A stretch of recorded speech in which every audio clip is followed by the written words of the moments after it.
Hello people, this is me. I decided to go to Italy, Milan, for my Erasmus study year abroad.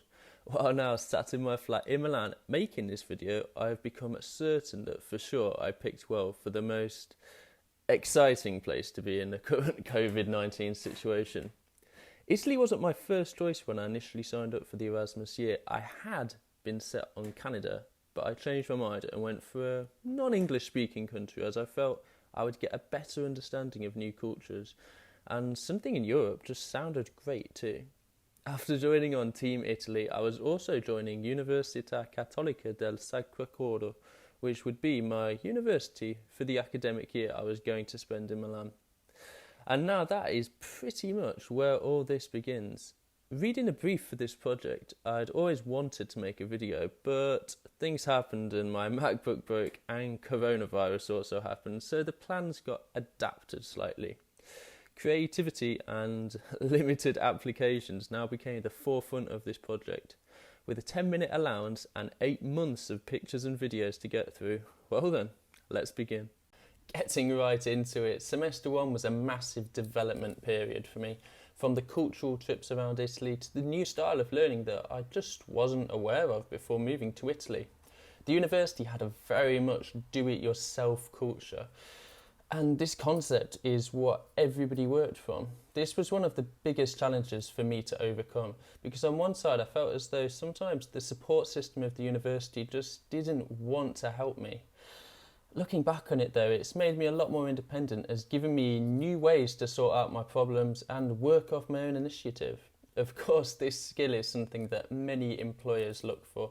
So although at the time it caused me a lot of confusion definitely at the start, and sometimes a lot of frustration too, it's paid off in its own right to make me think outside the box and work with new situations, even if I don't fully understand them. Starting in Italy, my Italian was, safe to say, unsatisfactory. While in school, I didn't really understand the importance of learning a new language, so while in Italy, I was determined to pick up as much of the language and culture as possible. To do this, I used a Coventry provided course alongside my Duolingo to help me. Most importantly though, just hearing the language spoken day in, day out by the Italians, and while at Cattolica too, really helped me a lot. When I started at Cattolica though, and I'd hear people's conversations as I was walking about, etc., I didn't understand a word anyone was saying, but by Christmas I could pick up full sentences and understand them, and common words and gestures. Italians use a lot of body language, and it makes it easier to understand them sometimes. So with my Coventry course and the Duolingo, this gave me a solid foundation, and from that I could work on like hearing new words and hearing new sentences spoken, try and work out what's going on, and by far that was the most important part of the learning process for me. Initially I was going to save all of my travel plans for the second semester.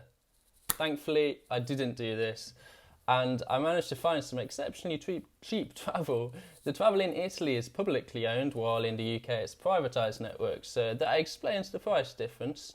I found an exceptionally cheap trip that I went on with my friend, and it was £9.99 on Flexbus to Venice and back, which is basically €5 each way. Exceptionally cheap. Although when we got there, most of Venice was completely flooded, because that's when the flooding happened. The atmosphere there was amazing, the people were fantastic, and the food obviously was absolutely delicious. Although, when I went to a McDonald's for my lunch, I realised as I was eating it that it probably wasn't the most culturally diverse experience that I've ever had. Polar opposite to this, I went to Cinque Terre, which translates to 5 islands. This is, let me get my compass out in my head. This is west. This is basically southwest, about 5 hours down to the seaside, which is fantastic. It's easily one of the most diverse places I've ever been to, from the windy streets down to the harbour to the rocky, sheer cliff faces. It's an amazing place to be. Academically though, semester one was really a mix of ups and downs for me. Weighing up the challenging aspects to the rewards of those challenges helped me better understand where I was at and how to plan to succeed. My business course was very difficult, with no knowledge of either macroeconomics or microeconomics. Yet at the same time, learning this helped me pass in so many other ways too. It worked on my confidence, which is now a lot higher than it used to be going in on that course. And it gave me the foundation to work with a lot of math skills that I just hadn't experienced, or maybe I'd forgotten them while coming out of school. And furthermore, the people on the course also gave me a great chance to network. As I do journalism at home, this is a really important skill for me and for my own professional development as well. This course became a great chance to talk to a lot of people with the group work, etc., and work like that. So now I've got a group of people who I can call on if I need for networking purposes, for journalism purpose, which is also fantastic. The start of my second semester became the last proper trip abroad I'd ever go on, unfortunately. I went to Germany, Berlin, and while I was there, I was at an amazing street market on the side of the road, and I found a letter, and initially I thought this letter was an old-time letter, so I bought it. And when I looked more closely at it, it turned out to be a letter from the 1940s from a Nazi soldier to his wife. I haven't managed to get it translated fully yet, as the writing in German is incredibly difficult to read, even for my German friends. But hopefully I will get that translated one day, and it will be fantastic to read. Semester 2 was also a chance for me to take new courses. I tried to find courses that were more related to my journalism course at home this time. This, of course, was very difficult for me, which was another challenge, because the university predominantly bases on economics courses, so obviously looking for a media-related course was difficult. I had some time there and I managed to find one course which was really good for me. It was a politics in media class, which turned out to be very beneficial for me to build on some of the work skills that I'd be covering in the final year of my course at home. So that gave me somewhat a little head start there for final year, which I'm looking forward to.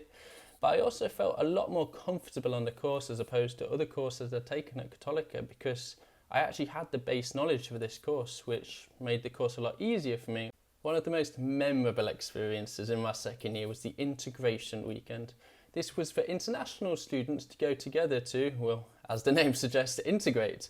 It was run by the ESM, which is the Erasmus Student Network. The Erasmus Student Network is the same all over the world, but each specific university has their own Erasmus Student Network. So obviously this was just for the Cattolica students. And we spent a weekend in Bergamo, which is just northeast of Milan, and spent the weekend there looking at the city, but also went to a big house and had loads of games and activities there that the university had rented, which was right in a closed off almost town in Bergamo, just a little town village next to the mountains. Views were absolutely fantastic, and it gave me a break from the city as well, and really made me think about the people that live there fully and the livelihoods they're living in that small isolated place. It was fantastic. The end of second semester was, I don't want to use the word unprecedented because it's been used so many times already, so we'll go for the word motivating. It was difficult to get used to the concept of focusing while you've got to sleep, eat, work and exercise all in the same small space. You can see now I'm in my room. Thankfully, to the right of me, left of you, I have a balcony, which is really great to be able to be on. I'll put a picture that you'll be able to see on the screen now of it. But it was incredibly hard to get used to this as well while being in a foreign country, especially after outside exercise was made illegal. But I managed to get a lot of journalism done while I was here. I messaged some of my industry contacts and asked them if they needed interviews. And the BBC came back to me and they said, yes, we need interviews. So I managed to do some work with BBC Radio Leicester and BBC East Midlands Today, which really helped with my professional development, but also my industry development as well, because hopefully I can get placements from on that. And then knowing contacts in the industry helps you no end. But linking back to what I said about Cattolica's different support style, after I understood it, it turned out to be beneficial and helped me learn new ways of personal development and academic development. This is the same I realised in quarantine.